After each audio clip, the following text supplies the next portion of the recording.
Hello નમસ્કાર મિત્રો, આજના બ્લોગમાં આપનું સ્વાગત છે. અને હજી વાગ્યા છે સાંજના 4:30, તો થોડીક ભૂખ લાગી છે, તો નાસ્તામાં ખાસ બનાવ્યું છે. તો તમને બતાવીએ કે શું બનાવ્યું છે. આજે મહાવીર જયંતિની રજા છે, એટલે આજે ઘરે જ છે. તો 4:30 વાગ્યા છે. નાસ્તામાં શું બનાવ્યું છે એ તમને બતાવે. અને અમારા ચેનલમાં નવા હોય તો ચેનલ લાઈક કરો, શેર કરો, સબસ્ક્રાઈબ કરો, વધુમાં વધુ શેર કરો. તો તમને બતાવે કે શું ખાસ બનાવ્યું છે તે. ને નાસ્તા બનાવ્યું છે, મમરા વઘાર્યા છે, પાપડ સાથે મસ્ત મજાના મમરા બનાવ્યા છે. પછી મકાઈનો ચેવડો છે, મકા પૌવા, પછી આપણે પાતળા પૌવા પણ વઘાર્યા છે નાસ્તા માટે, મસ્ત મજાના છે. પછી આપણે પાપડ છે, ભૂંગળા છે, હવે બધું મિક્સ કરેલો છે નાસ્તો.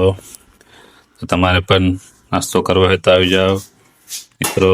ચેનલ લાઈક કરો, શેર કરો, સબસ્ક્રાઈબ કરો, વધુમાં વધુ શેર કરો. તો ફાઇનલી નાસ્તો પર આપણે બેસી ગયા છે. તો બતાવીએ, ચા સાથે નાસ્તો કરીએ. આ છે અમારી ગરમ ગરમ ચા. આ ચા પણ નાસ્તો. તો તમે પણ આવજો મિત્રો. નવા બ્લોગમાં મળીશું. Thank you.